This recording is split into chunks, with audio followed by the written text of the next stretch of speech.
Today's sponsor is Audible.com, who has more than 180,000 audiobooks and spoken word audio products. Get a free audiobook of your choice at www.audibletrial.com/shark.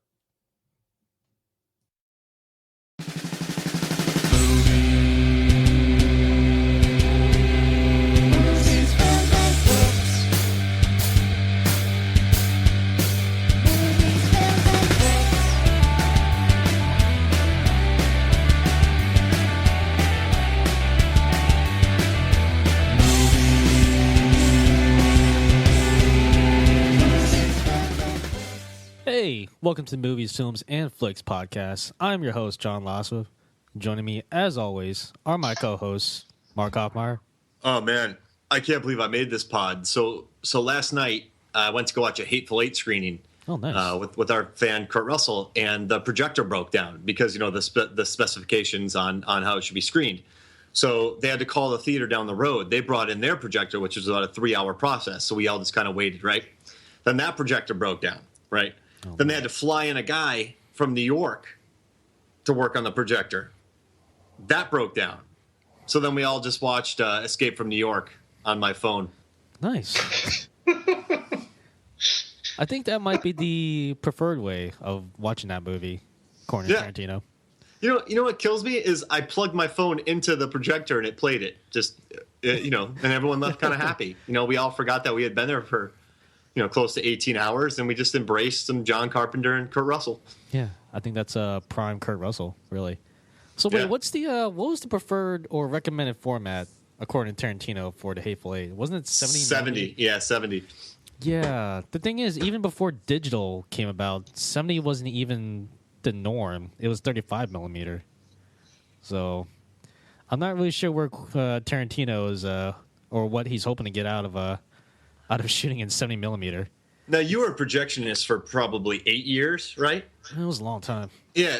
So, all right, what do you think about this? 70 millimeter looks good. It's just not very practical from a movie theater perspective. Like 70 millimeter is obviously bigger than regular 35 millimeter. It takes more time to put together. A lot more things can go wrong. It was just not really worth the effort. I mean, it looks good, but it's just it doesn't look that good. And it's a 3-hour movie, so if things go wrong, you're going to be there for a long time. Oh God, I don't even want to think about it. Yeah, just show the movie. Just watch it in digital, guys. It's not that big a deal. Lemongood, what format are you going to watch Hateful Eight in? I don't know. I was just thinking of Peter Stormare because we did our Devils podcast not long ago from Constantine, and I was thinking when you brought this up, 8 millimeter, because he was the bad guy in 8 millimeter. Okay, yeah. He's always the bad guy. Last Stand, Hansel and Gretel. I mean, I'm sure that there's one movie where he's the good guy and people just totally forgot about it. They didn't even realize it was him. Was he in Armageddon? Was he the Russian in Armageddon that was kind of crazy? That might be right. Because he was good in that, right? He was just kind of crazy. Are you sure he wasn't the asteroid or something? Yeah. Peter was a storm. Peter Stormare was the asteroid in Armageddon. Yeah. Who knew? I love that. Man's got incredible range. Basically, he just went. Anyway, since we got that out of our system, I think it's time to start the podcast like we usually do with listener questions. Mark, I think you got questions this week, right? That's right. So the first question comes from Chris Kelly, and he asks... Wait, it's got 2 first names? I don't trust him. Yeah. Come on. And he asks... let's see. Let me pull up the question here. Who are your favorite non-human characters of 2015? So... I'm going to do one which I don't think you guys have done, but I can't really talk about him that much. But I'm going to say Bing Bong from Inside Out. And, I can't say anything. I can't. I haven't even seen that movie. I can't say anything about Bing Bong. But he was, the main character, as she grows up, she kind of didn't use her imaginary friend anymore. So he kind of just gets pushed into, the nether regions of her mind. And he helps out the characters in Inside Out. It's good that he did that he didn't stick around in her like active psyche, because if he did, she'd probably be schizophrenic, like talking to herself and listening to voices. Yeah, exactly. Even if it was like him chilling, like people would think she's crazy. So he did a good thing. He took one for the team. And then the next one, I don't know if you guys have picked this, but I'm doing The Man Who Can't Breathe from Insidious 3. Just because we've talked about this before, but he possesses that girl and she does the leg kick. She has casts on legs. Oh, the casts with the horrible cast thing. The crunchy leg kicks is what I call it. And he's like this absolute jerk that just likes to play with his food, and like he's just a jerk. He's terrible. Like he's just a jerk. I mean, the red-faced demon's better than him, but he wasn't in this year. Lipstick demon, I'm sorry. But for our listeners, back in episode 18, we talked at length about the girl kicking her leg with the cast in Insidious 3. I just love Insidious villains. So those are my two. Yeah. I had one. This might be kind of stretching the term of non-human, but he's not human to me. I'm gonna go with the Vision from Age of Ultron. Yeah, he's not a human. Yeah, he was like a cyborg, right? Yeah. Yeah. But the reason why I chose him is just like that quick little joke of with him like holding Thor's hammer. Oh yeah. It was like, here you go, here's your hammer, and everybody looks over at Thor, is like, oh no, he didn't. Ooh. And Thor's like, he picked it up like a coffee cup. And Thor's like, no. Like he was like Uncle Dan, and he was picking up his 3-year-old niece's play tea set, teacup, You know what's great is that joke was set up like in the beginning of the movie where they had that great scene where they're all gathering around trying to lift Thor's hammer, and then like Vision comes along, just like, hey, here's your hammer.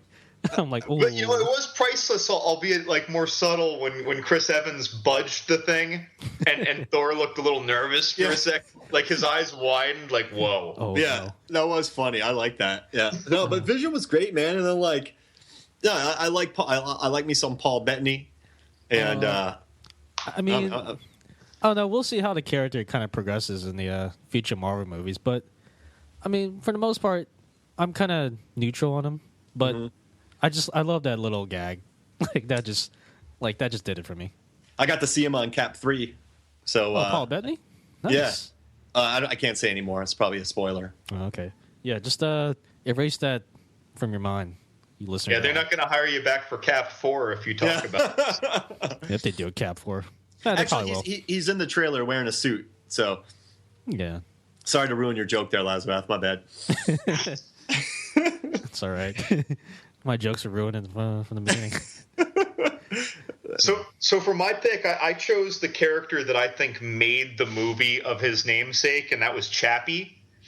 And Chappie was a movie that it got a lot of flack, I think, for the storyline and making this robot cop reprogrammed as some kind of gangster who talked funny, and people kind of took it the wrong way. But I really liked just the way they took his developmental psychological journey and his innocence and his discovery of his surroundings and human relations. And I thought Chappie was amazing. I mean, what'd you guys think of Chappie?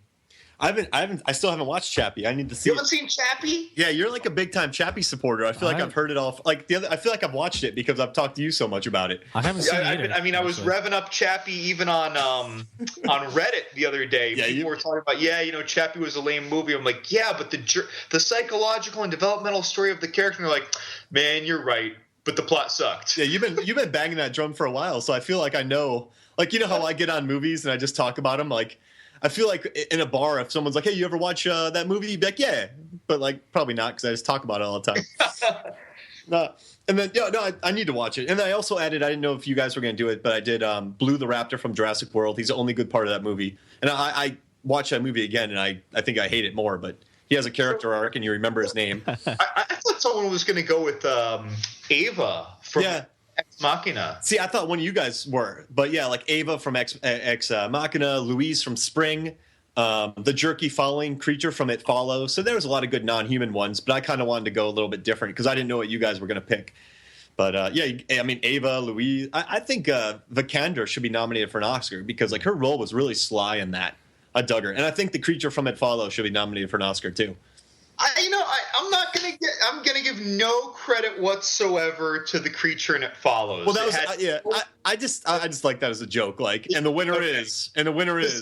Like what I would call It Follows is I would call It Follows, even if we were talking the decade or our millennium, which everyone's like, oh, the last 1,000 years. No, the last 15 years. But of our millennium, that might be the best character that functions as a plot device. Yeah, for whatever the characters need to do at a certain time. Yeah, like that thing was a plot device. Yeah. There's something on the wing. Yeah, there you go. Yeah, exactly. Actually, just like that. That thing wasn't a character. That thing was just a plot device. It was perfect. So this is we'll talk about this on we'll talk about this in the year the random awards of 2015. But we'll talk. I don't want to go into a discussion about It Follows. But yeah, so I think we summed up that question pretty good here. Chris nailed it. Yeah, Bing Bong. Yeah, watch Inside Out. Your heart will be crushed. Yeah, for sure. Was that really an emotionally heavy movie? Oh my god, I don't even want to talk about it, man. I'll just lose it. You know what? Answer me this. Just answer me this. Was it heavier for you than it would be for the children who were the target audience because you know that you've already lived through it, kind of thing? Like, was it? I feel like adults. I don't know, man. I feel like anybody who watches it. You're right, but the one thing I'm worried about with Pixar films, they are kids films, but adults kind of get annoyed when they focus on kids. Like Cars, everyone's like, man, like, you know, some like 30-year-old guy like in a coffee shop, you know, like, man, that Cars movie was just for kids. It's like, well, yeah.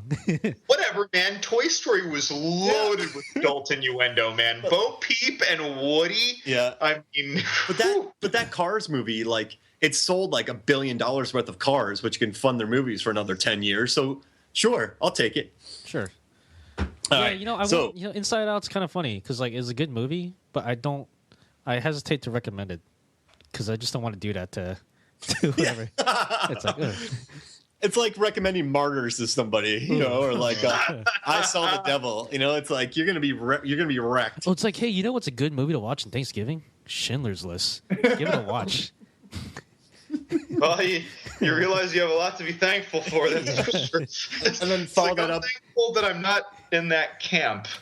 You know what would be the worst movie to watch is The Pianist, because he's like sitting there like dying for food. You know that scene with the can, and you're like laying on the couch with like your belt unbuckled and your shirt up, and you're literally sweating turkey out of your pores, and you're watching Adrian Brody like try to drink from a can that like of peaches, and you're like every drop that gets spilled, you're like, oh my gosh, but you literally have turkey hanging from your hair, like that's a terrible movie to watch on Thanksgiving. All right, cool. So the next question is, all right, this one comes from Will the Cook. Remakes stink. However, what movies do you want to see be remade? And I think we've talked about this before, but I want to watch. I don't want 13th Warrior to be remade. I just want them to add some scenes to it because it's there. Like it's like a train track that's like 90% done. Like you're still dead, but it's close. You know what I mean? Like those. It's literally. It was like $160 million movie. I don't even know how much that cost, like with inflation, maybe $200 million. But like the sets, the practical sets, the acting, like the crew themselves, that battle where the glowworm, whatever, the guys busted through their camp and they were riding together on the horses. Like it was a very good looking film, and I loved it so much when I kind of watched it again recently, and I just think it needs a little bit more. Like if something like. Give it more, remake it with 10 minutes of footage, pull a George Lucas, and I think it's there. So that's my movie, 13th Warrior.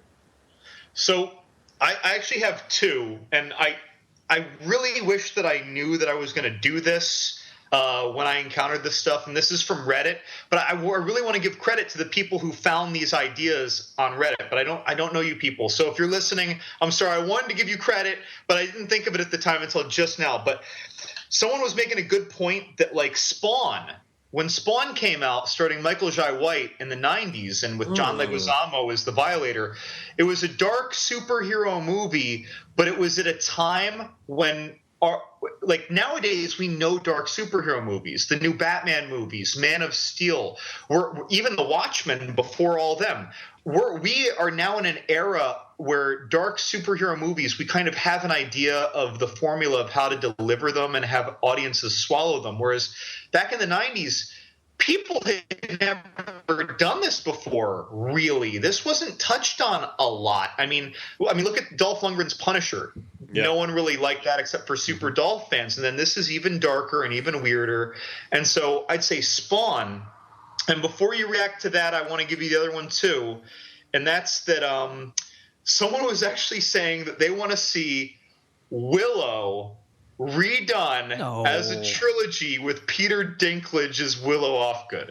I don't know. Oh, wow. I don't know. I couldn't get enough Willow, okay? That now, I'm not going to say that Willow crammed too much into its story, but everything Willow had in that can of worms worked. And the little snippets that we got of the two-headed dragon that came from the troll, right? And the trolls in the castle and the evil witch and like Mad Mardigan and the little brownie pixie people. One of them was Kevin Pollak, who I loved. But like all those little snippets you get of this fantasy world, like they all had just enough. But I'd love to see that world expanded upon. And in a world of Game of Thrones, who can't get enough of Peter Dinklage? But Spawn and Willow as a trilogy. React. Yeah, I'm all for Spawn with the same cast. Michael Jai White could still do it. Yeah. Toss in Constantine. You want to see Constantine redone? No, with Spawn. Oh, I got you. And throw in Hellboy. You know what? Make like an Avengers with Hellboy, Spawn, and Constantine. You know, it's interesting you bring up Constantine, because if you took the skeleton of Constantine, if you took the script and maybe changed all the character names and changed some of the plot devices, you could probably turn Constantine into a Spawn movie. Wait. Because Spawn sold his soul to come back and do his work. He's regularly dealing with the devil and demons. Like, I wonder if you couldn't literally just do a rewrite of Constantine and change the characters and have John Constantine replaced with Al Simmons. And add Drive Angry, Nick Cage, Drive Angry character. I still haven't seen that. Dude, that's terrible. But we have the Expendables there. Like, this is if all these universes, Marvel, DC, they're all combining universes. Oh man. So you're talking about like basically the Infernal movie universe movie with Drive Angry, maybe get some Hellboy in there, some Constantine. What about Ghost Rider? Ghost Rider. This is the greatest movie ever made. Yeah, but before you know it, it'll be like the new Avengers movie where each character gets 3 minutes of screen time. I want this movie. Mr. Gorbachev, take your wall down and make this movie. Make this movie. Lazabeth, how do you feel about Willow or Spawn? I don't think he'd fit well in that universe, but I'd watch it. You don't think that Spawn would fit well on Willow? Or vice versa.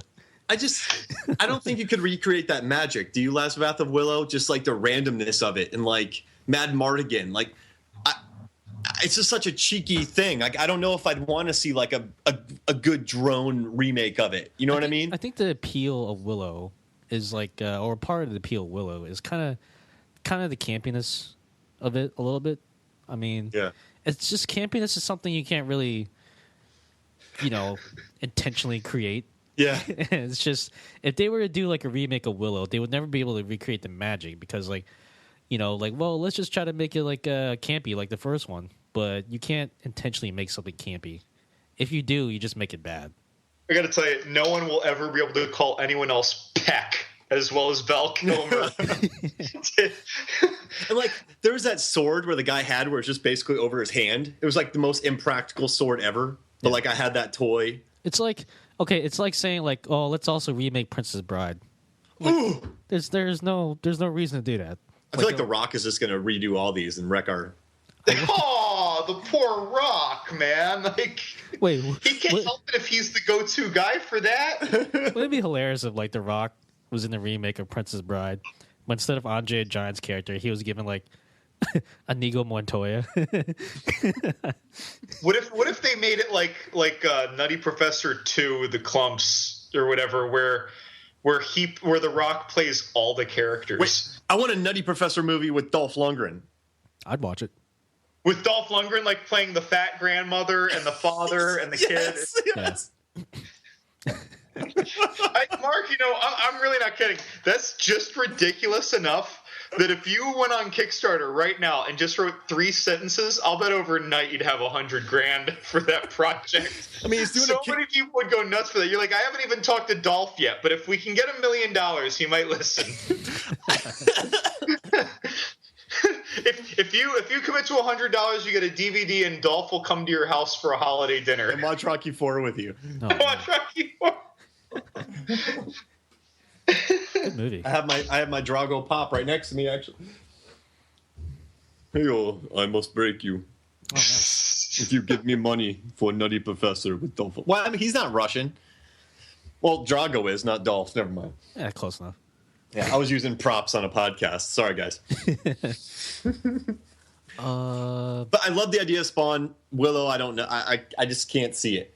That's my answer. If it had the right back, let's say that they had Peter Jackson, but he gave it the attention that he did the Lord of the Rings trilogy, not the Hobbit trilogy.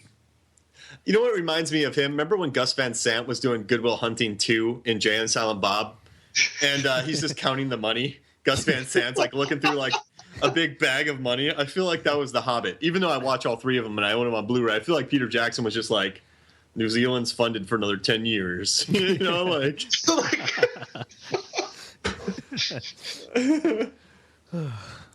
As if he was just like the Emperor of New Zealand. I mean, he pretty much is. Let's be honest here. Yeah, the prime emperor. Yeah. The great Googa Mooga. What do you got, Laz? What should be remade?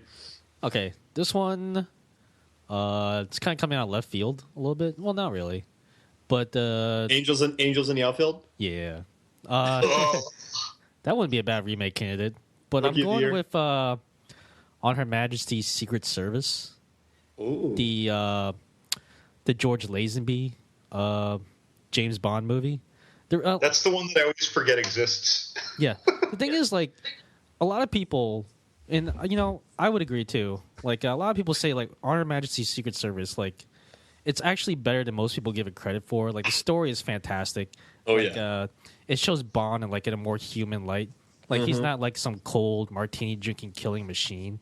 Like, he actually, has feelings. He wears puffy shirts too, yeah. Like frilled shirts. He gets married. I mean, his wife dies at the end, and like Blofeld, he's not like campy Blofeld. He's like intellectual, like practical Blofeld. But the only thing that ruins On Her Majesty's Secret Service for me is Lazenby's acting. Like, it's just terrible. I mean, to be fair to him, like I think it was like his first acting role. Yeah, but I think he lied his way into it. I think. Yeah, it was just like. I really liked the story, but I just like Lazenby's acting just kind of ruined it for me. I wouldn't mind if the Bond producers like kind of remade On Her Majesty's Secret Service, like just call it a remake. You don't need to. Can we just keep the exact script and recast it? Yeah, actually, you probably could. Can I nominate Chris Pine? Even though he's young, I want Chris Pine. Dude, my wife said the guy who plays Rob Stark would be a good Bond. Yeah. Rob, okay, I got you. And he was in Cinderella. He was like suave, like he's in Game of Thrones. He can, handle action. Yeah. He's British. He's younger. Honestly, like the action scenes on Her Majesty's Secret Service are really good too. Like there were like the ski chase and like the. And he throws a good uppercut. Yeah. Wait a minute, the ski chase, was that a nod for? Was True Lies giving that a nod with the ski thing in the opening act? I mean, he was a spy. You can't really own a ski chase though. Yeah. So, it's you know what's kind of crazy though? When you said remake On Her Majesty's Secret Service, my blood got boiling a little bit. Yeah. But you know what? It took me like 4 installments to watch that movie because I kept falling asleep. But then I thought about it later and I loved it. It's like the weirdest thing. Like when I was watching, I was like, ugh. But when I thought about it, I like loved it. Is that, you know what I mean? Has that ever happened? For me, like, I enjoyed it, but I can't like it because of Lazenby's acting. Like that's the main reason. maybe I'm being unfair to him, but like, I feel like if like someone like a Daniel Craig or even like a Pierce Brosnan was given that story, like that movie would be like so much better in my eyes. I don't know. Yeah. I mean, the movie's decent. It's just not a Bond movie that I find myself watching like or going back to watch, repeatedly. Yeah. It's no GoldenEye. No, GoldenEye's the bomb. Oh, yeah. Wait, I was saying this earlier, and I didn't want to interrupt. What about throwing Sean Bean a mulligan and having him play Bond in a remake of On Her Majesty's Secret Service? I'd watch it. I'm down. I'd watch it. Yeah. Let's do it. Let's put him in there. Put him in right now. And then kill him at the end. Oh. That'd be a great plot twist, actually. Yeah, wait, Bond, wait, so he marries Emily Blunt, right? And then he gets killed, and then she becomes the next Bond. Somehow. Yeah. Yeah. MI6 is like, well, they killed your husband, so we're going to recruit you. That's right. All right, Broccoli, sign us up. Yeah. Yeah. We're writing that script. Although there's speculation that, like, because of the way Spectre ended, like, the next Bond movie is going to take a lot of inspiration from Her Majesty's Secret Service, but these are kind of unfounded rumors. But. Is Craig done, or is Craig doing one more? I mean, if they dropped a Brinks truck full of cash outside his house. I feel like he just didn't even want to stay in shape like that anymore. Yeah, but I mean, look at the other Bonds, like Connery and Roger Moore, and like they weren't exactly ripped, especially towards the end of their Bond careers. Like they were just kind of sucking it in, like the whole movie. Just put a toupee on them. Shaken, not stirred. Yeah. Yeah, I mean... honestly, with the way Spectre kind of turned out, with the way it ended, like, I hope Craig doesn't come back because Spectre was kind of... It felt like a great send-off for Craig. I'd be disappointed if he came back. I mean, not that he's a bad Bond. I think he's, like, my second favorite Bond. But, yeah, I don't think he should come back. I think he's done. So this depends on the money. Yeah. Well, I mean, Connery came back purely for money when he did Diamonds Forever. Yeah. And that was a terrible movie. He dropped Blofeld into a chimney. Or he drove through that alley going in on one side, and he came out on the on the other side. I was like, come on. It had a good song, though. Diamonds Forever? Yeah. I don't remember it. Diamonds are forever. No. Forever. Live and Let Die is my favorite. If you guys want to listen to our podcast number 6, I sing all the Bond themes. That's it. The whole podcast is I just sing every single one of them. So right. I think that answers the questions. Yeah, and then also all your Bond questions too. Yeah, pretty much. All right, moving on. Let me good. I think you got the topic for us today. I do. And so today we're going to be talking entirely about movie fight scenes. And when people bring this up, the first thing they might think of are martial arts or kung fu movies, or they might think of Rocky movies. But we are going to try and capture the entire breadth of possible movie fights, not including silly things like thumb wrestling or whatever, but really like the whole range of fights and their impacts and how we can be affected by them. And we really are covering a lot, and we're not covering a lot of the obvious things. We don't have Bruce Lee. Somehow, between me and Mark, given our earlier comments, I'm shocked that neither of us brought up Rocky IV. Yeah. But either way, we mention these things a lot. You know that we love some good movie fights. This is less about technical fighting choreography than it is about what the fights mean, how the fights looked, how the fights affected us, what they did for the movies. Yeah. Like were they plot devices? Were they just action scenes? Stuff like that. There you go. And so I am going to start actually by introducing a fight that is what I said most of these won't be, but it's because there is one guy who I think could, if he just got more screen time, really transform action movies a lot more. And I'm going with Scott Adkins and the sum of his fights in Undisputed 2. And this is when he was really introduced strongly, like with a face and a character name that we'd remember as Yuri Boyka, to the movie world. And this guy, he does all his own stunts.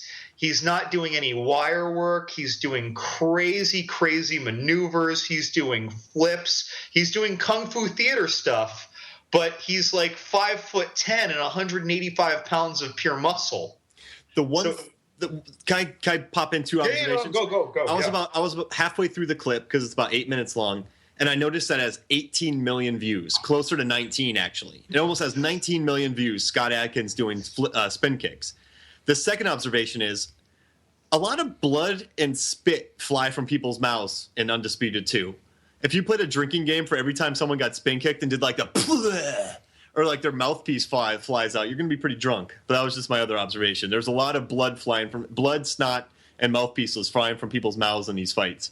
And what Mark's referring to is that if you were to type in Undisputed 2 fight scenes, just about the first hit that you'll get on YouTube is an 8-minute clip, which is the sum of all of the fights super cut together in YouTube. And it's pretty glorious in my opinion. I mean, it's 19 million. Yeah. So like, but what this guy's in, like, it's like the choreography that he has. Like Michael Jai White is in it. I don't know the other stuntman's name, but they're like, it's like a very well rehearsed dance with amazing athletes. And I mean, I got dizzy watching him throw all these spin kicks. But what's his signature? Like 520 with like the back. Like you think what's his famous kick? Levin Good. So a lot of times, like, so Jean-Claude Van Damme's trademark kick. I'll just use that as the example because we all know that that's a jump spin kick and it's a 360. Yeah. Imagine if Van Damme did that, but his kicking leg misses, and then the other leg, when it comes by the guy's face, then kicks that guy in the face. That's essentially what Scott Adkins' kick is. It's like a 540 jump spin check crescent kick. Yeah, the first time I saw that kick was in Undisputed 3, and I remember like going, "Wait, did that just happen? Like, did that? Like, it's like the dude's a crazy athlete." And I mean, Undisputed 2 it's about prison fighting, right? Right, yeah, because it goes from Undisputed 1, that was Wesley Snipes. He's like in prison and they have this underground boxing thing going on, kind of like the movie The Condemned, which is like a newer free-for-all almost version of That Meets the Running Man. But it was Wesley Snipes versus then a convicted killer who was the boxing champion of the world heavyweight, and it was Ving Rhames. And so they set up a fight, and it was one fight. Whereas in Undisputed 2, it's a bunch of fights. A fighter goes to jail. It's Michael Jai White, and he tries to fight Boyka, but Boyka is all into this MMA kind of stuff, and he just crushes this boxer. Then the boxer learns the MMA, and Michael Jai White somehow wins. He snaps the leg. Oh, God. Oh. Yeah, that could have been more intense, to be honest, of all the things in that film, but it still hurt, and you hear a little crunch. You know what I liked is how the final fight between the two guys, they adapted. Like, Adkins really started to drop like a lot of leg kicks in there to like take out the plantar feet of the boxer. Right. And like, I mean, and there was some, I'm not saying like, they definitely threw choreographed kicks. They didn't set up their kicks, whatever, but there was a strategy to it. So like, beautiful fighting like this can't be technical on screen just because of the way it works. But like, I loved how each fighter like adapted. I loved how Jai White actually threw straight punches in a movie, which was kind of nice. And I just, I think it worked out really well, like with the whole him becoming a complete fighter. So it built to something really kind of cool. Lazarus, have you seen these movies or no? A lot of people haven't seen these. They were straight to video. I saw the first Undisputed. I haven't seen Undisputed 2. But I do want to say, as far as Scott Adkins goes, you watch his fighting in these movies, especially like when he throws a kick. Like, it feels like if this wasn't a movie and this is real life, like he would only need like one kick. Yeah. Because he's throwing like these kicks really, really hard. You know what's crazy? He's probably holding back. Because like this is a movie, so he doesn't really need to actually fight anybody. But like, man, he's like, it's like these kicks are coming fast and they're hitting hard. Like, it's just like, I just don't think I could ever like survive like a Scott Adkins. Like if he were to like, if someone were to tickle like Scott Adkins and he just kind of like lifted up his leg and like just hit me in the back, like that would put me in the ER for like a month. Yeah, there's a scene I think in Hot Shots Part 2 when in the TIE fight where the TIE fighter kicks off some guy's head. I think. Yeah. Like I think Scott Adkins could actually take off somebody's head. It'd be like really clean too. It'd be like a really clean cut. Yeah, just no blood. Yeah. Just whoop. Man. You know what's cool about Scott Adkins too, and this might be why his YouTube video for the Undisputed 2 fights have so many views, is that he has kind of this. It's not underground, but it's purely internet. It's not Hollywood. But he has like a YouTube following, and if you search around for him, videos of him doing rehearsals, not fight scenes in movies, but rehearsals of choreography, he is kind of like the modern day Bruce Lee, but he's completely humble instead of, Bruce Lee. He earned it, but Bruce Lee was very full of himself. And so Scott Adkins, he explains a lot of the theory behind it. He'll explain to the cameraman why this is hard, kind of for the behind the scenes things. But he's just like a cool guy, and he's answering questions from people. It's a lot like if anyone's been to conventions and seen Ray Park step out from doing his autographs. He's really friendly. He'll do a simple stunt. He'll explain a little bit how to do a lightsaber fight. Whereas Scott Adkins, though, I mean, you almost feel this Bruce Lee-like magnificence when he explains something, talks about power, and kicks someone 15 feet back when they're holding a heavy pad for one of his sidekicks. Mm-hmm. But, I mean, search around for him. Watching his training videos is a delight. And for anyone who doesn't know who he is, he was Deadpool during the fight scene at the end in X-Men Origins. Even though that movie was garbage. Is he going to be... and Ryan Reynolds looked ridiculous. Is he going to be in the new Deadpool movie? What's that? Is he going to be in a new Deadpool movie? Or...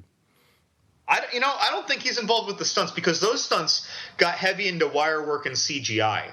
Oh. So they don't really require someone with a lot of that skill. But I haven't seen in the trailers, of all the trailers they had for Deadpool, there haven't been a lot of real hand-to-hand combat scenes in them, so it's hard to really infer if they benefit from someone like Adkins or not. I do remember when he was in Expendables 2 and he had a fight scene with Jason Statham, I was like, this is going to be the greatest thing ever. And then they cut it kind of short. I was like, no! Almost all the fights in Expendables 2 were cut way too short. That could have been, like, epic, Because this is random, but I was listening to the Spy commentary the other day, and the stunt coordinator on Spy was part of the commentary. And he said that Jason Statham's the #1 actor he's ever worked at who gets stunts. So if those two could have scrapped for like 5 minutes, like in the raid, like let's say they make American Raid 2, skip the first raid, and the Raid 2 is just like a total fight movie like that, and the fights are all like 10 minutes long. I would love to see that. So that's my thing. Nice.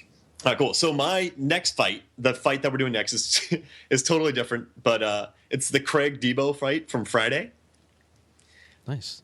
And elaborate on that a little bit. Okay. I think a lot of our viewers are young. So in Friday, it's basically Craig, played by Ice Cube, just deals with this massive bully played by Tiny Lister, Tiny Lister's 6'5". Oh God, he's huge. He's huge, 300 some pounds. And then you have Ice Cube. You all know Ice Cube. But it builds to this part at the end where Debo had beat up this woman, and Ice Cube's sort of girlfriend kind of gets in his face, but Debo, just as an absolute jerk, he hits the woman. So Craig steps up. And earlier in the film, Craig's dad kind of gave him a lecture like, hey, shooting people doesn't make you tough. You'll take a beating, you'll lose some, but you'll get back up. He's like, your fists are the only weapons you'll need. So Debo pulls a knife, he drops a knife. Then Craig pulls a gun, and his dad's like, yo, just fight him, fist fight him. You're good. If you lose, you lose, but at least you fight him. And like, I'm getting all goosebumps talking about this because I love this scene. And then so Craig puts down his gun, and then what follows is like the sloppiest fight, but it feels like a fight that would happen, like because Chris Tucker's given talking through the whole thing, but I just love how Debo's like, yo, get knocked out like your father used to, and his dad's like, this is all the protection you need. And I just love that, like, when Debo hit Craig, you felt it. And, like, Craig didn't really know how to fight. He was, like, rushing him. He wasn't doing it right. He actually got beat up. But then he took a brick and he hit Debo right in the face with it. And, like, a brick finally in a movie, like, if you watch Broken Arrow, Christian Slater, I think, hits John Travolta with a crowbar about 1,700 times.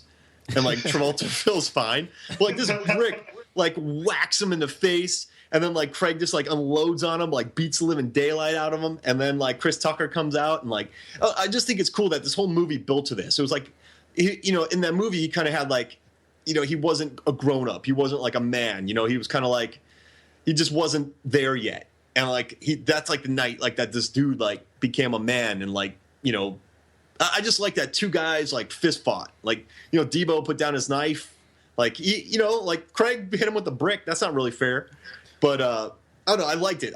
It was just a good one-on-one fight. Everybody was watching. It was like a guy growing up. And I love that this film built to that.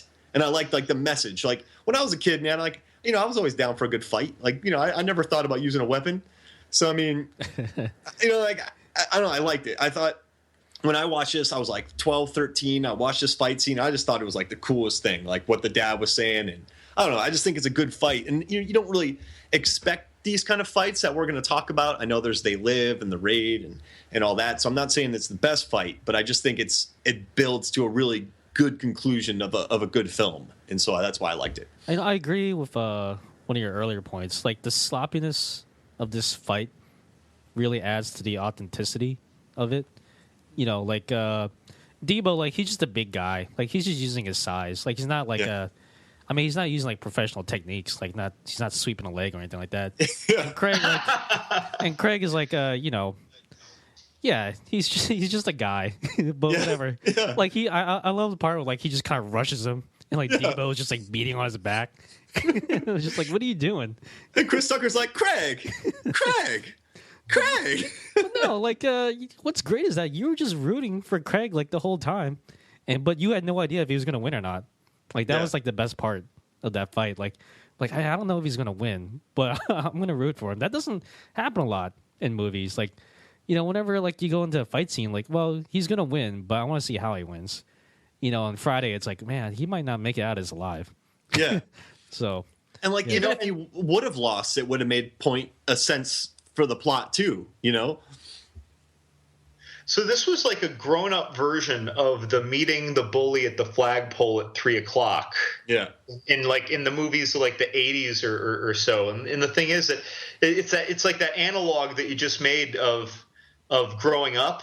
And it's like, and what you said about the sloppy fighting, the bully never really has to fight. And it's the same thing that we tell our kids sometimes, or the same things that we were told as kids, and the same things that we see in these movies, is that sometimes the willingness to defend yourself against a bully, and not even the ability to win against them, is all it takes to get them to stop being a bully.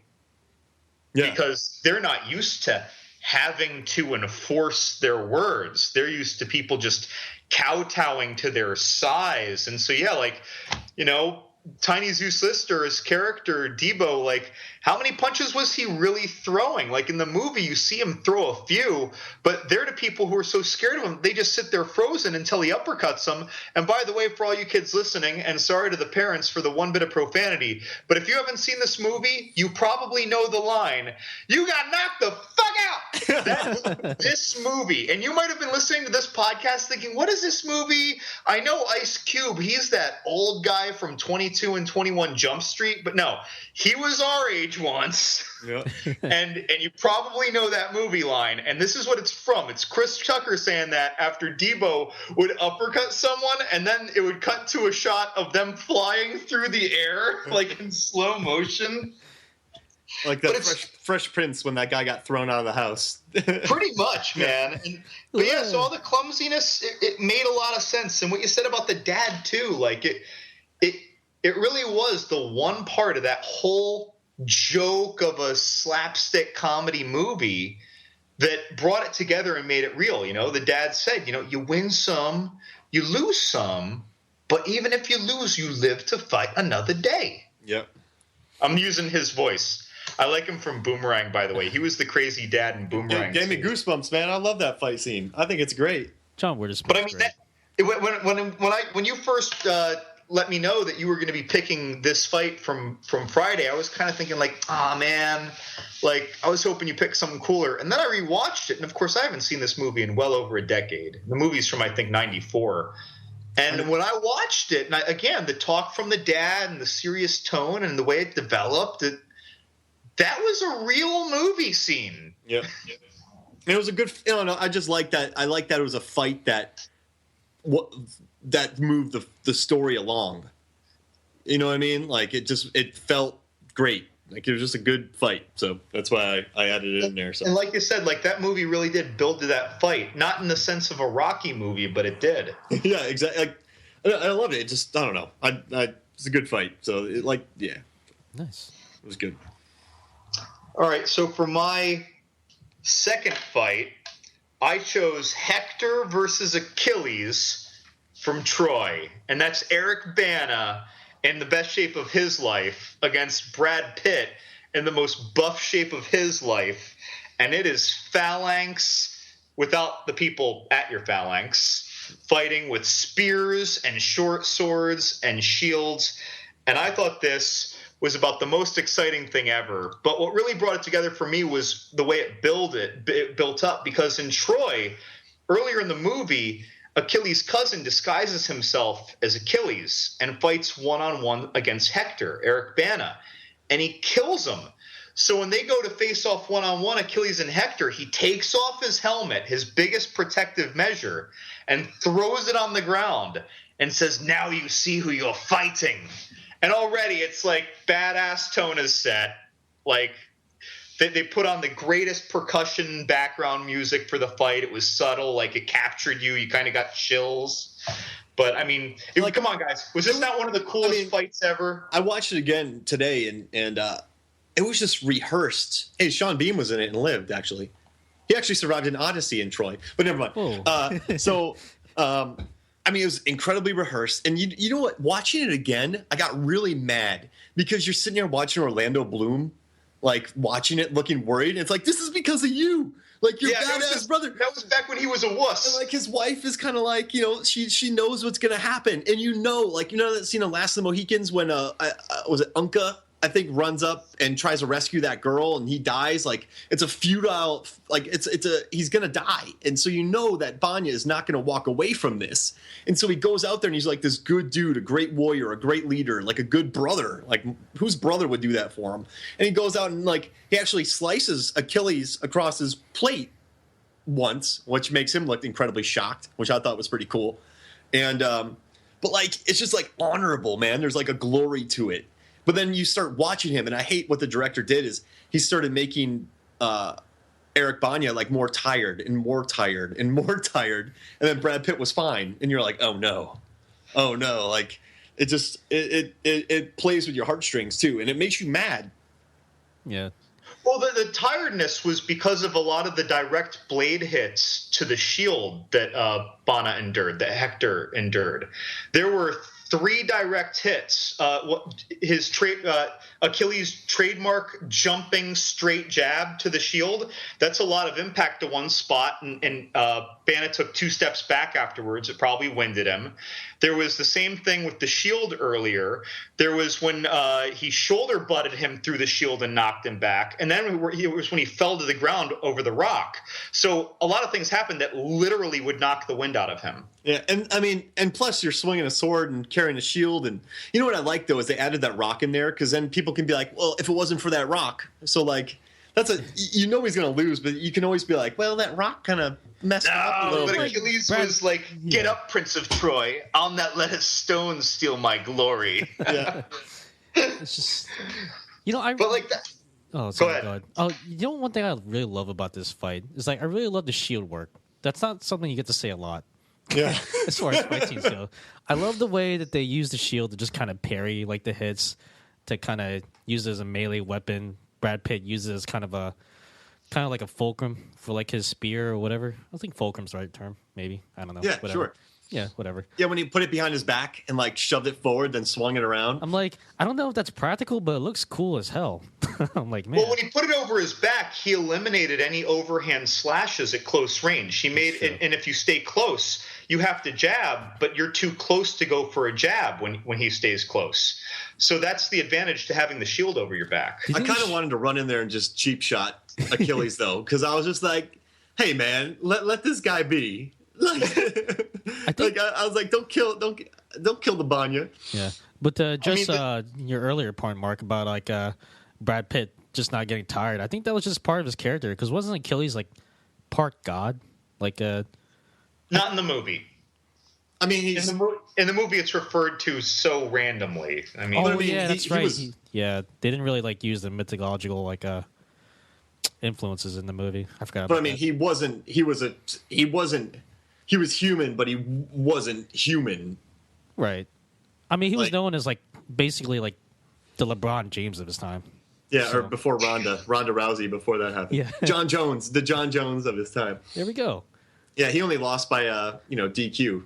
So that's we'll do that. But no, I for me, I'm not the biggest fan of Troy, but I love that scene, man. I think it's well executed. I think there's and you know what, they build to it. Like you said, John, he kills his cousin, and then you like both of the characters, but then you and then they kept cutting back to Eric Banya's family or Hector's family watching him, and you're like, oh, there's so many. You feel all the feels while watching it. Even before the fight started, when he just pulled up, and all the bowmen, Troy could have just shot the hell out of him with arrows, but they were honorable because he was calling out a duel, and he's just yelling at the top of his lungs, Hector! To the point that you think he'd be hoarse, he was at a concert or a club yelling all night, and the family looks nervous. They're looking at each other. Hector's putting on his armor. His wife is hyperventilating before he's even stepping outside. Even the draw from the time that Achilles' chariot comes up and he gets off and starts yelling Hector, that's 8 minutes of tension. Yeah. And then, of course, when the music starts for the fight, and he's moving a cross between a ballerina and a damn leopard. He moves so gracefully, Achilles in this, or Brad Pitt that is in this. And you hear the hum of the steel after the contact, like a tuning fork. People put attention into this like it was some, major cinematography-based scene rather than a fight. They made this fight a major theatrical event, in my opinion. And it wasn't like a cut, edit, cut. They let the camera linger. Oh yeah, there were a lot of long shots. True, it was God. I mean, you say well rehearsed. A fight like this, it has to be. And one thing I noticed about it that I really appreciate is that when one of them is disarmed and Bana is literally swinging with 2 arms his shield at Achilles' head. It's not like a normal fight where things are almost put into 1.2 times speed for martial arts movies to make it seem faster. It takes a while to swing that thing, and it's not necessarily easy to dodge, but it's compared to what we're used to in a Jackie Chan movie, it almost looks like it's slow motion. But the way that they presented it, which is real, the way they presented it, it felt real. You never found yourself saying, oh, he had all day to dodge that. Yeah. I mean, I don't know. I love everything about this fight, and I am a huge proponent of this movie. I mean, it had everything. This fight had everything for me, except for Debo getting knocked out with a brick, which I didn't need. Yeah, need that. But God, it even had that great, when Achilles is just angry at the very beginning after he says, "Now you know who you're fighting." He has that quote: "You will not have eyes tonight. You will not have ears or a tongue. You will wander the underworld blind, deaf, and dumb, and all the world will know this is Hector, the fool who thought he killed Achilles." If I was up on the wall and I heard that, I would have gone. Yeah, well, if he was saying it to you, you would have been like out of your butt. He knew he was going to win, though. That's the thing, though. That's he knew that Hector wasn't going to beat him, so he was just kind of showboating. You know what I would say if I saw that? What? Time for messages. We've seen a little bit. See ya. Hey guys, I got a question for you. Okay. What's your favorite shark? Kyle? Mako. Oh, nice. John? Street, Tiger. right? Ooh, mine's San Jose. Oh, okay. So now, why are we talking about sharks? Well, you said San Jose. That's word of the day, right? Okay. Why are we talking about sharks? oh, we do a podcast. Right, it's a different one than Word of the Bay. We talk improv, right? Okay. Walks. Yeah, we talk about that. We talk about a lot of stuff. Just kind of our daily lives and just video games, movies. They all involve sharks in some way.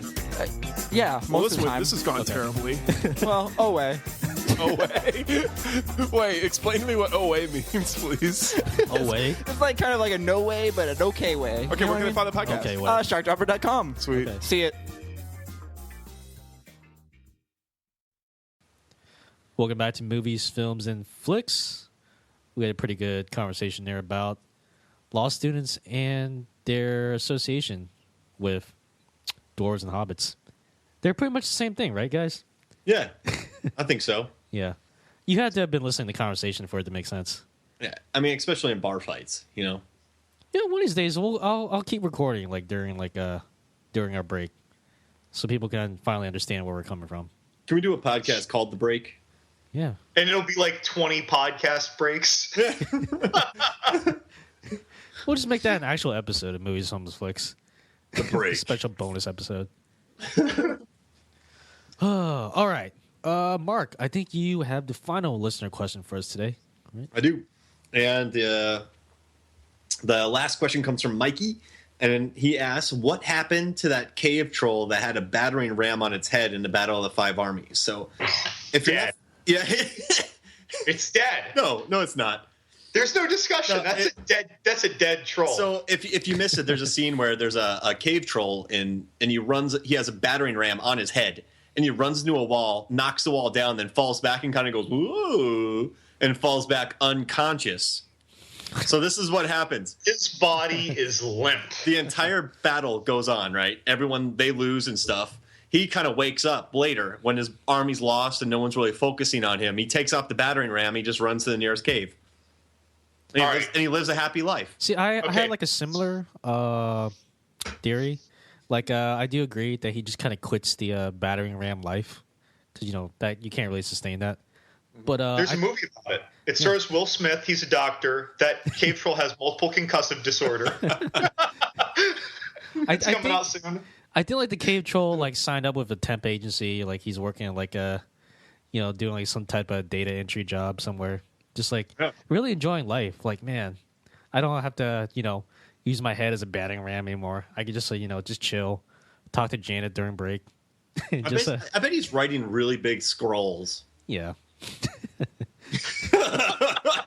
When he goes home, he's working on the next great American novel. Yeah. It's his life's work. He has little glasses on. He has his tongue out, and he's writing. It's poor calligraphy with poor penmanship. It's gigantic. You can see the errors even bigger. He has a snifter of brandy next to his side. Yeah, but a cauldron. Yeah. Okay. There is a scene in True Lies where Arnold Schwarzenegger is descending a rope upside down. And when he gets to the bad guy, he snaps the guy's neck. And then the guy just drops to the ground limp. That's this cave troll. Well, if you think about it, he did have probably 700 pounds on his head. So when he did fall, it went really quick. You know what I mean? So when you're unconscious and you just fall, you're kind of, you're going timber. But when he did it, it was like boom. Because all that weight. That weight wants to go down. So when he went down because of that weight. He probably took a good nap. He probably had to sit in a dark room with his eyes closed for about a week afterwards. Yeah. He couldn't watch TV. You think when Will is saying "tell the truth" in that trailer, he's thinking in his head about that cave troll patient. Yeah. You think that cave troll had to go through a concussion protocol like NFL players have to do? Yeah, I'm sure. I'm sure a goblin was out there with a big stick, putting it back and forth between his eyes. I'm sure one of the wizards, Gandalf, beamed some light into his eyes to check his pupils. It's sorry, can't let you back in that battle. You clearly got a concussion.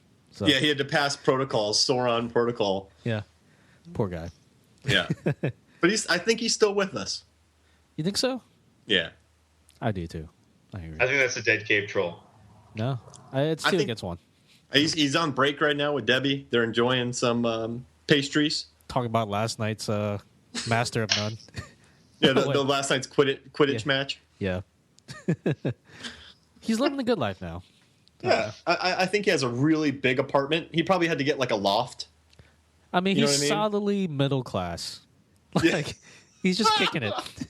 If there was a recession, he has enough, stored away. Right.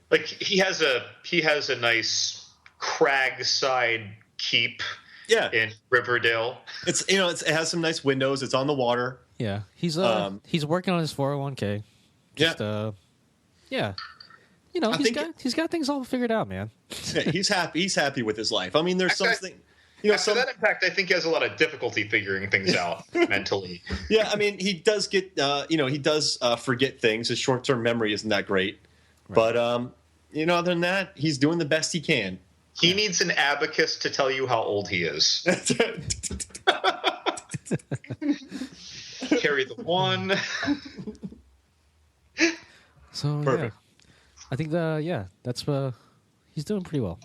Yeah. I think that's our answer. Abacus is the answer.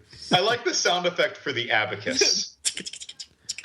I'm going to bring up the abacus concept more often just for the sound effect. This is going to be like a radio show where we have these hotkey sound effects. It's you.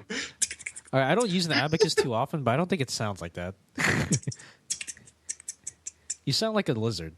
That's what it sounds like. Well, wasn't that the sound that little assassin arthropod made in Chronicles of Riddick? Man, I don't even remember that. What? Wasn't there some little scorpion thing? Oh, that's in Riddick. Yeah. Oh, in Riddick. I'm sorry. But, didn't it make some little sound like that? Nah, that was more like... Oh, yeah. Huge difference. Yeah, big time. There's different chittering sounds. And then there's... All right. Let's continue on with the topic. Mark, I think you're up, right? Yeah. And so we've talked about fights that move the plots along. We've talked about dramatic things involving families. We've talked about really graceful triple 70-20 spin kicks, and my fight is in the 2004 film The Punisher, where the Punisher opens up a door. He thinks it's going to be Rebecca Romaine. And it is a large 7-foot Kevin Nash in a red striped shirt. And from there, we get a very self-aware, cheeky, fun, and violent fight. And, I love how it opens up because he walks up. Thomas Jane, the Punisher, gets punched in the face, right? And then the Punisher closes the door. The Russian punches through the door, gets his arm stuck. And that's, the only time for the Punisher to, land some punches. And then from there... every prop in the house gets used. Normally I hate it, but I hate it when the villain throws the good guy, so the good guy can grab a gun. It's oh, come on, just squish him, like in Underworld Awakening, instead of squishing Kate Beckinsale, the werewolf throws her at the gun. Yeah, at the gun, at every weapon known to man. But in this one, he's just kind of playing with his prey, it's like a Shamu messing with a little sea lion, and it's just I love it. I love Kevin Nash, and he's huge. He's a 7-footer, and Thomas Jane in this movie you think is big, but when you see them next to each other, you're like, oh my goodness, how is he going to get out of this? And they stab each other in the shoulders. My favorite part is Thomas Jane grabs a gun to shoot the Russian, and the Russian takes a barbell and busts the gun barrel. And they both bends it shut, right? Yeah, it bends it shut, and then they both kind of look at it the Russian's probably happy about it, and the Punisher's like, ugh. The whole fight, the Punisher's just moaning about it. He is hating every second of this fight. But he's not giving up. I feel like he feels like he'll come through in the end, but he's just hating it. Every second of this fight is just miserable for him. It's interesting you say that because when I rewatched this fight, it really stuck out to me the facial expressions on the two combatants, how Kevin Nash is generally always enjoying himself as the Russian, and Thomas Jane is always just miserable, maybe even shocked that he's still alive throughout the whole fight. He throws that grenade out. He gets thrown into the bathroom, and he grabs a grenade. He throws it. There's a mechanism that closes the bathroom door. Oh, okay, so this is how it sets up. Thomas Jane has a crowbar, and he's hitting the Russian. The Russian grabs the crowbar and throws Thomas Jane away, which makes sense so we can get control of the crowbar. Thomas Jane goes flying into a bathroom. He throws a grenade at the Russian and closes the door. But then the Russian uses the crowbar to hit the grenade through the window into the bathroom that the Punisher's in. And then the Punisher's like, ugh. And he dives into a bathtub and somehow survives. It's it doesn't have to be in the movie, this scene. It's not really it doesn't really have to be in there, but it's it's just so fun and self-aware, and it makes that movie. I feel like a lot of people are sort of jump on this Punisher bandwagon, and it's just fun. Like it's just a fun, very violent. People get stabbed he stabs a Russian in the shoulder, and the Russian just sort of smiles at him. Yeah, and like it's just, I don't know, it's fun. It's really violent, but it's fun. You know, I just want to say, like, you know, rewatching like these fights for the podcast today, I didn't realize it till now, but like the Russian fight and the Punisher, it feels like basically the Craig Debo fight taken to the next level. Yeah, you know, Thomas Jane is Craig, Kevin Nash is Debo. Right? Yeah. And like in this case, like Thomas Jane is just getting beat to hell. But in this case, instead of a brick, he has like a pot of boiling pasta. Oh gosh. Yeah. And it was just like, you know, this is kind of following like the same. It has like the same parallels as like the Craig Debo fight. Craig used he used a brick, right? He used a 2x4. He used a trash can. Oh yeah.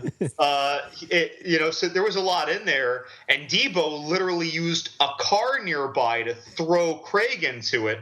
Whereas in this fight, you've got the grenade, the crowbar, the boiling water, the knife that gets used on both of them, a wall that gets knocked through, the refrigerator that Thomas Jane has his head slammed in, the stairwell that Thomas Jane pulls the Russian down and they both fall down it, the grenade, for God's sakes, that dumbbell that comes into play with the gun that doesn't get used. Like, this was one of those everything but the kitchen sink, but oh wait, there was a scene where the Russians slammed Thomas Jane against the kitchen sink to strangle him. Yeah. And then he drags him along it. And then the next shot, like you said, the refrigerator, it's just the Russian slamming a refrigerator door on the Punisher's head. So remember, I made this big deal about the kind of like the cinematic event of the Troy fight, right? How there's the music, the build-up, Well, this didn't have the build-up. But in the most, as you said, through a filter of cheekiness and self-awareness, this had the opera music in the background. Mm-hmm. And meanwhile, across the hall, you have Thomas Jane's like awkward like neighbors who are trying to be his friend, even though he wants nothing to do with them, cooking dinner, and they kind of forced him into agreeing to coming to dinner. And while they're preparing it, and among them is a very awkward Ben Foster before he was Foster. Before it was Ben Foster. Like they're dancing around like goofballs, singing along to the opera music, and the opera music is playing as all of these household implements and weapons are being used. And Thomas Jane, in all seriousness, should have had his skull crushed by Kevin Nash. Kevin Nash, by the way, for all you people who don't know, he's that giant guy they nicknamed Tarzan in the Magic Mike movies. Yeah, and he was a wrestler. He was in John Wick. That's right. Yes. I just, back? Yeah. Oh, I'm out of here. I just love, though, that Thomas Jane's face was just annoyance. Like, there wasn't much like fear. It was just like, ugh. Like he was afraid for sure, but he was also just more annoyed. It's like when you wake up with the worst hangover ever and you just now remember, oh, fuck, I drank a whole lot last night. I'm sorry that I swore again, folks. It was just going with the hangover notion. That wasn't an intentional swear. But it's you wake up like, oh, God, I drank that much last night. It's almost like a humorous horror. Yeah. It just – but, like, normally I hate it when the guy gets thrown away, but it was just fun. Like, it was just – like that scene with the weight where he crushed it and like the whole house gets used. It's just like I don't know. It's just a good fight. There's no build up. It's cheeky, but there's enough like violence in it. Like the guy's head, the Russian dies. It gets his head spun around to his head gets neck snaps. He's not pulling a battering ram ogre. Like he's dead. So back in episode 33, we were knocking how in the remake of Halloween, the final fight was pretty much just property destruction in the old mother's house, and it seemed totally pointless and everything. And it's like you're just destroying things to destroy things. Whereas in this fight, all the property destruction, because there's a lot of property destruction. A bathroom explodes. All the kitchen appliances are used as weapons. They break the awning of a staircase and fall down the stairs. Kevin Nash breaks through a doorway. And not just a door, then a whole new doorway with the drywall and interior and everything, like a monster. But when this happens, you're not rolling your eyes like they're just trying to make this seem like a big deal. It's hilarious. Yeah, it's I don't know. I love it. I think it's the best part of the movie, and it's just I guess it's the case of like the unnecessary, unexpected action scene that works. I'm gonna say that's the best whole scene that works. But if I was to take my best reaction, it is tied with the scene where John Travolta throws his wife off the balcony, because when that happens, I reacted the same way, just for less time. He throws her in front of a train. Oh God! And just if you guys are want to know, I did a post about John Travolta's villainous smoking. So go to Movies, Films, and Flicks and type in John Travolta smoking. You'll read the post. But yeah, so that's my Punisher fight. What do you got, Living Good? So my third and final fight is Viggo Mortensen in Eastern Promises, in what I will call one of the best naked fights ever to be filmed. And let's be clear, people, if you have not seen Eastern Promises, what makes this fight the most brutal actually doesn't have to do with the visceral knife work, anything about the choreography, them realistically stumbling around when they're tired and hurt. All this stuff was done perfectly, in my opinion. But what makes this fight so real and brutal is that Viggo Mortensen is legit naked. You see his little Viggo Mortensen bits. And it's not exploitative. It shows how vulnerable he is in this scene. We can all identify with it. Being naked and having someone attack you, you can just imagine. There's like a nice contrast between this and History of Violence, with David Cronenberg directed both. Like in History of Violence, the violence was so fast and quick. But in this one, it was like drawn out and painful. Oh, God. But one joke I want to get in. I was watching this, and I bet you JCVD was mad. Because, like, he was always attempting to do, like, naked fights. Like, Time Cop and, like, Kickboxer. Like, he was always flashing his stuff. I bet he watched it and just went, I should have done this. He doesn't do any splits. Yeah. But there is a scene where Viggo throws like a standing like leg. He takes his left leg and kind of like picks it up and goes around with it, and you're to kick the knife out of the guy's hand, and you're like, oh, brother Viggo. But what impressed me the most was the first stab in this movie is like when he gets stabbed in the chest. It actually like feels like an actual stab to the chest. I've never been stabbed in the chest by angry mobsters. But when he gets stabbed once, in the Fast movies, in The Punisher and a lot of these movies, people get stabbed or hit with crowbars and they're fine. But in this one, he was kind of like it really took him out of the fight for a long time. Yeah, I'm comfortable saying that every slice, every stumble, every fall onto the floor. By the way, folks, this takes place like in a bathhouse sauna, and Viggo is naked, and his two assassins are fully clothed and armed. Yeah. He's just got his towel. So, like, it's really a humble situation for a fight. But, I mean, God, like, every hit, you just saw it and felt it when they were stumbling around, when he's crawling on the tile floor. Like, you can almost imagine how that would hurt his elbows. I didn't like how he threw that old guy at the bad guys, though. It's kind of like, come on. Like, what do you do? I think that was desperate, though. He just got thrown, like, across the room, sort of. And if he didn't do that, I think he'd be stabbed in the gut. Yeah. No, I agree that with... poor old guy, though. I agree with one of your points, Lemongood. The lack of clothing definitely adds to, Viggo's vulnerability in this scene. Like, out of all the fights that we discussed so far tonight, like this fight scene probably made me the most anxious to watch. Because, you're just like, you're completely naked and you're taking on two dudes with like really big knives. Like like in boxing, like they say, like, you need to keep your guard up. I was just screaming like, dude, keep your guard down. Like, come on.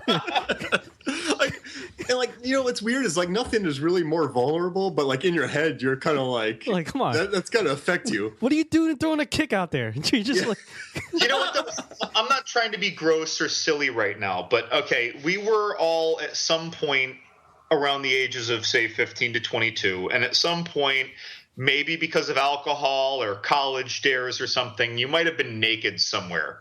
And when you are moving around naked, and it's not simply in your bathroom in the shower, and you're moving faster than the pace of a slow walk, you feel yourself move. Mm-hmm. So I can only imagine that when throwing a crescent kick to kick a knife out of someone's hand and then kicking them in the stomach at regular speed while you are naked is inherently distracting to the kicker, because you feel one of the most sensitive parts of your body. You feel it moving around in a way that you shouldn't feel yourself when you are in a fight. The only part I felt was disingenuous was when he did throw that crescent kick, because I'm like, would Viggo Mortensen throw a crescent kick?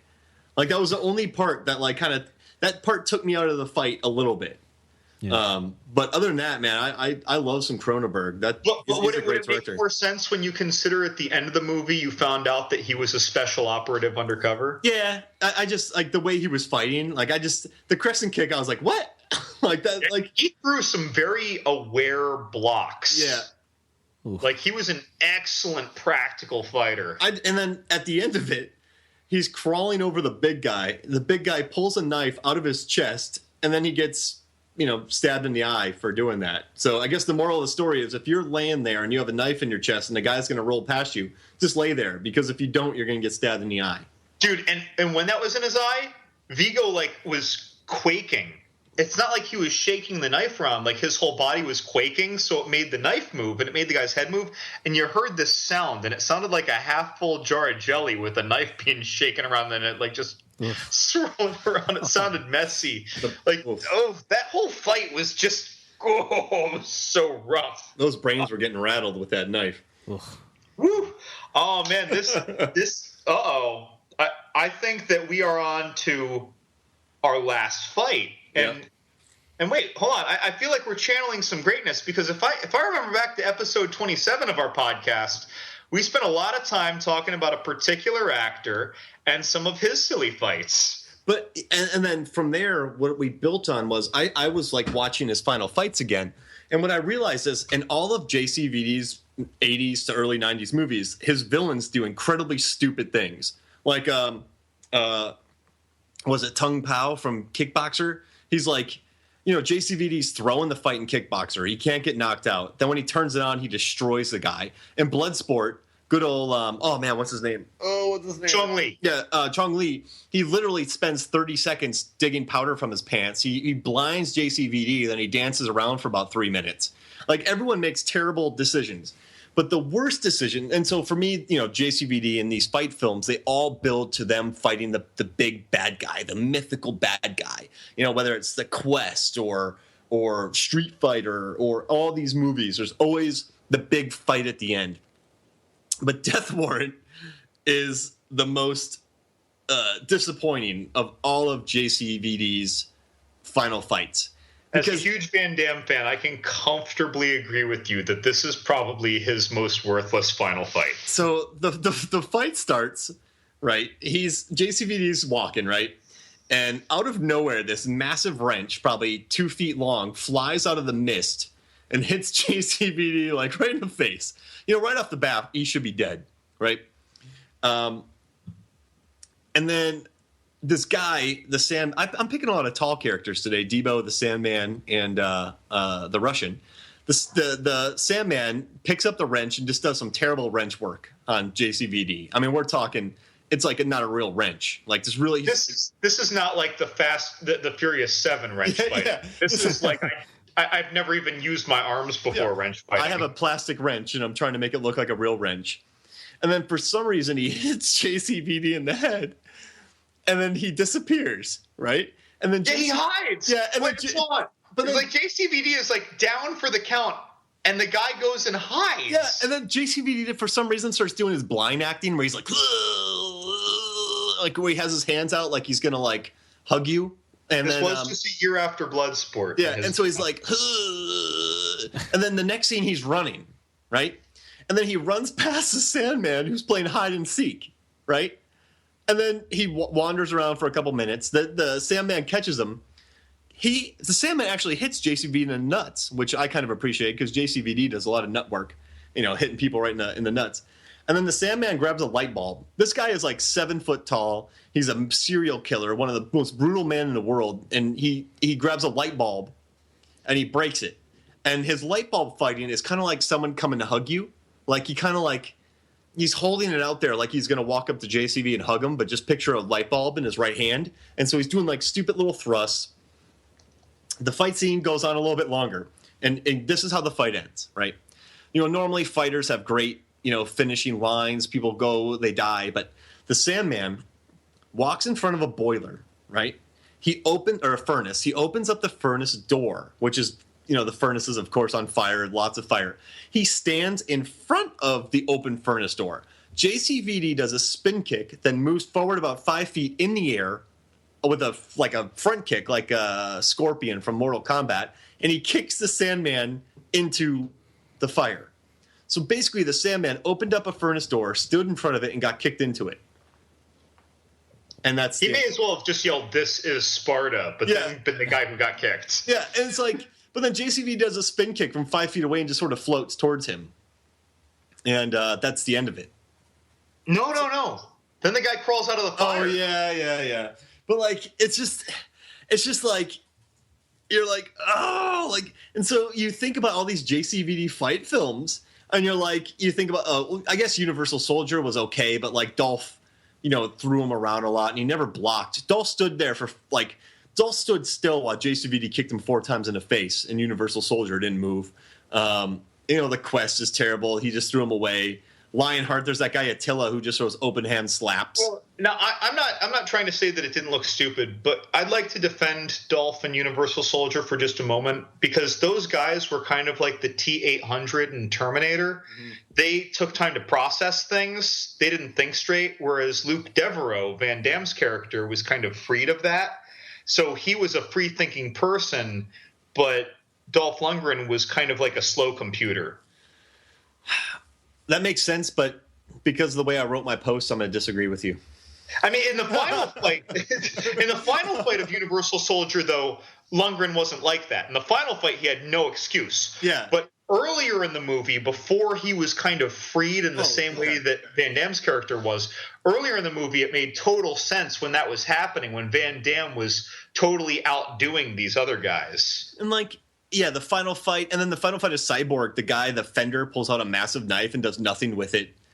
And like he holds it out with his arms splayed out, just like the Sandman does in front of the furnace, and then Van Damme just jumps, spin kicks him. There goes the knife. Yeah, and then double impact. You know, Bolo Young, who's a badass from Kickboxer, he just tries to hit JCVD with a barrel the whole time. So like all these fights that I thought were awesome, you come back and you rewatch them. All these final fights that the movie builds to them. But, you know, the worst, of course, was the Sandman and his just hide and seek and terrible light bulb work. Hey, wait, can we address that for a second? He unscrews the light bulb, right, when Van Damme is, like, hobbled. He could have kicked him in the face while he was bent over, like they do in Friday or any other movie, like kicking him while he's down. He unscrews the light bulb while Van Damme is totally hobbled. He breaks the light bulb. It's a light bulb, folks. It's a slightly larger than average household light bulb, but it's a light bulb. So he breaks it. So when he's holding it from the screw-in end, it's only extending like an inch from his hand. And he's swinging that thing like it's a knife. And somehow he's effective with it. Like, he cuts Van Damme like 3 times. Ugh. Like, that is not an effective weapon. It's not. And it would break every time he tries to cut him. It would break off. Yeah, that fight, nobody thought this fight out. I feel like everyone was just on cocaine or something, and they wanted to get the hell out of there. But a lot of work went into that fight, but the choreography was just terrible. Yeah, so that fight basically spanned no fewer than 3 sets. Yeah, it was like 8 minutes. I mean, there's like this stairwell boiler scene thing, and then there's the furnace, and then there's this other area where he gets the light bulb. And all this, but we're talking about like Kevin Nash in The Punisher, and how there's the opera going on and this other stuff going on in the background with the dancing, with people making dinner, like all this stuff's going on. And in Achilles, there's the music and the sound of the humming steel on the impact. This movie had like, I can't even remember anything about the music. No. Was there music? Was it stock music? Like, no one cared. Yeah. And then there's a 90-second scene where the Sandman throws JCVD like 3 stories down, and this is basically JCVD laying there for 90 seconds while the Sandman walks down staircases. Slowly. Yeah. You gotta, like, even slower than normal. But for some reason, there's a scene, though, where the Sandman lands his nut shot, and they just cut to JCVD's or some stuntman's nuts is getting punched. It's like, oh gosh, it's not a good fight, but that's why I don't know. That's why I picked it, because I kind of came across this theory of all of JCVD's final fights were rubbish. So. You know what's funny is that the worse the Van Damme final fight is, because if you were to think really quickly, what's the second worst final Van Damme fight? I'd say Bolo Young. Was it double impact where Bolo Young tries to kill him with a barrel? See, I like that fight a little bit. It's not a great like overall fight, but it has some cool elements. I'd say him against Attila and Lionheart. Oh yeah, Attila just throws him. But I'm going to agree with you even still for the sake of this point too. Bolo Young 2 and Double Impact. So these 3 fights. Think about the way Van Damme leads these fights. He literally limps at the end of all 3 of those fights. At the end of his fights in all the other movies, he's not limping. Nope. So the final Van Damme fight. The worse off his character is as he walks away, as if he's limping from that terrible fight performance. Like, he's lucky that the Sandman has terrible fight IQ. Like, he would have lost that fight about 7 times had the guy not played hide and seek with him. Oh, God. And Van Damme's not a big guy, too. So, like, if you have him hobbled and he doesn't have all his fancy jump spin kicks, like, a regular-sized dude all of a sudden can do a lot of damage on someone who's, like, 5'10". Yeah. Yeah, so that's my cinematic fights, just good old JCVD. All right. I really want to give a little honorable mention to TV, because TV's has come such a long way in the last 10 years. In the last 5 years, we've been blessed for cinematic violence on TV. Game of Thrones, and now this new show, Into the Badlands. And Daredevil. Yeah. And Daredevil. But, like, I don't watch that, as it turns out. But, like, oh, dude. Watch episode 2. I've only seen episode 1. Watch episode 2. There's like a 5-minute. Oh, you're talking about the hallway fight? Yeah, there's a hallway fight that's like one shot.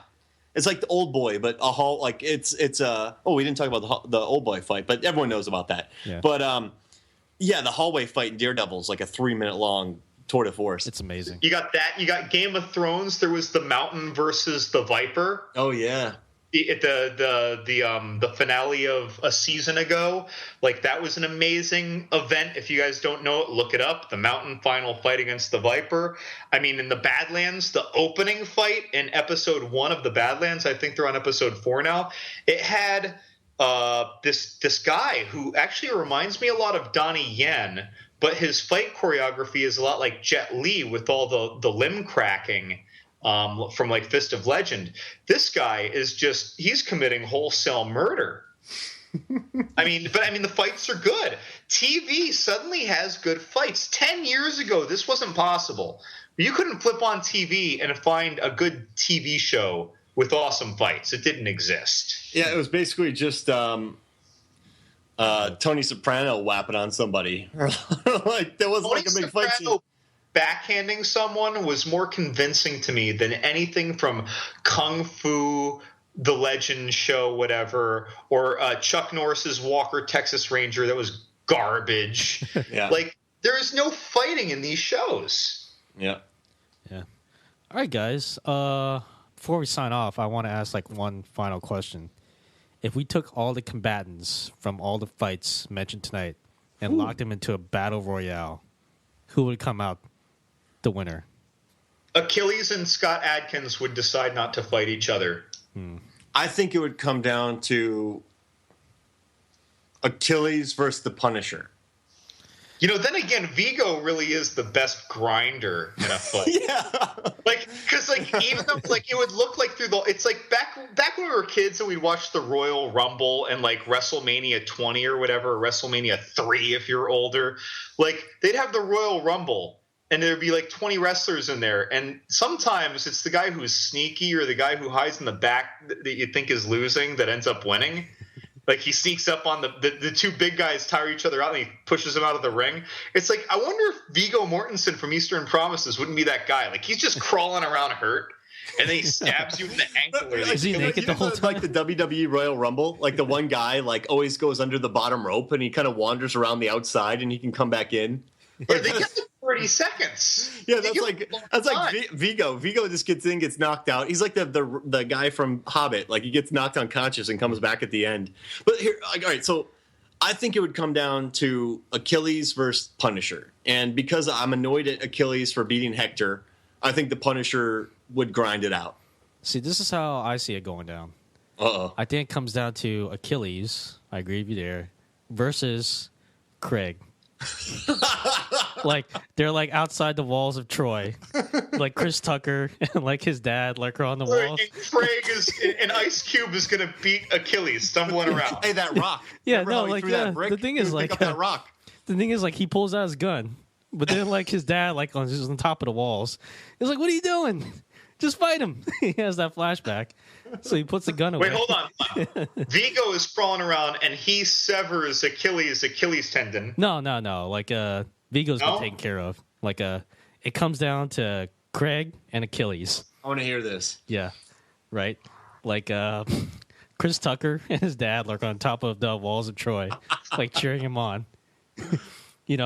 Craig throws away his gun. Then he gets in the fist fight with Achilles, but he just keeps hitting his shield. Whatever. That would hurt so bad. Exactly. And then like Craig rushes him, but then like Achilles steps out of the way, and then Craig falls on the rock. And then like Craig just grabs the rock and just like throws it at Achilles at his heel. When you said the rock, I pictured Dwayne Johnson. So the Achilles wax. The rock is thrown by Ice Cube hits him in his heel.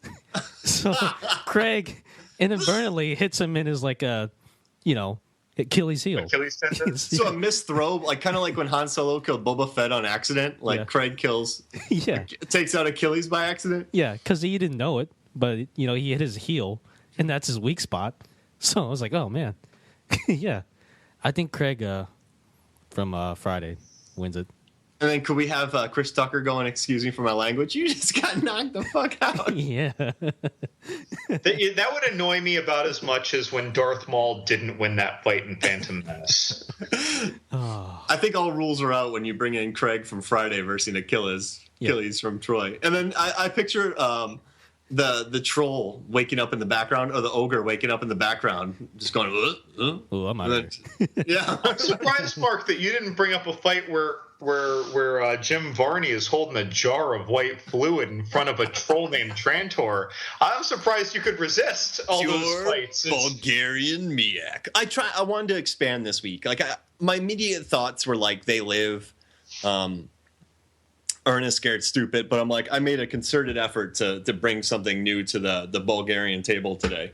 A lot of people knew of those fights already, though. I feel like the fights that we touched on today weren't really mainstream in a relative sense. Yeah, and I hope for you guys listening that like you were like, oh yeah, like you know what I mean. Like that's I think what we're all aiming for. Like for people to be like, huh, yeah, like that was a good fight. Like I guess it's one thing to talk about great fights, and it's another one to talk about other fights that are still great.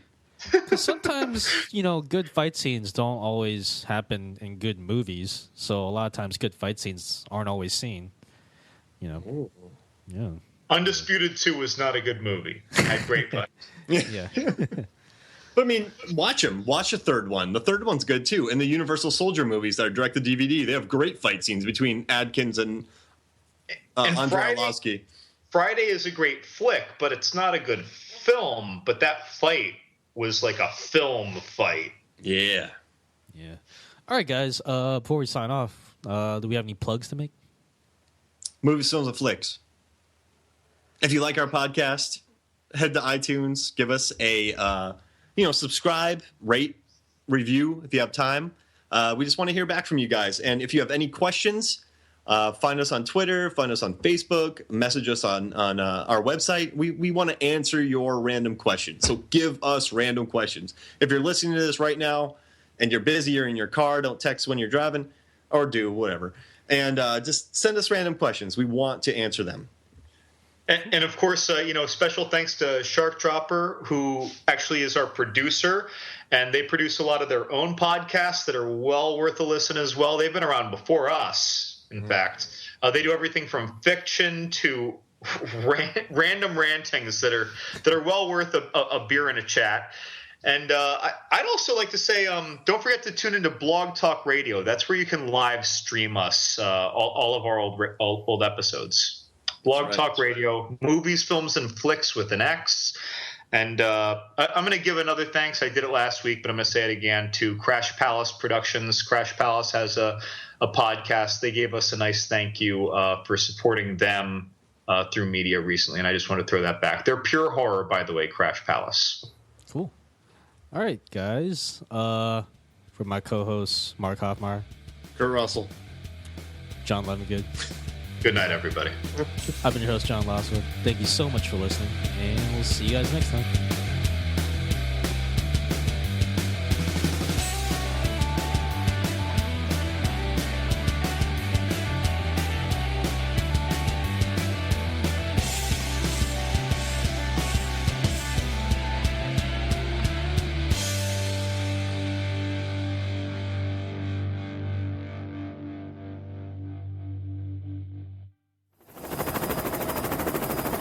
Target. T-minus 5 seconds till shark drop. 5, 4, 3, 2, 1. Drop the shark! Go! Go! Go!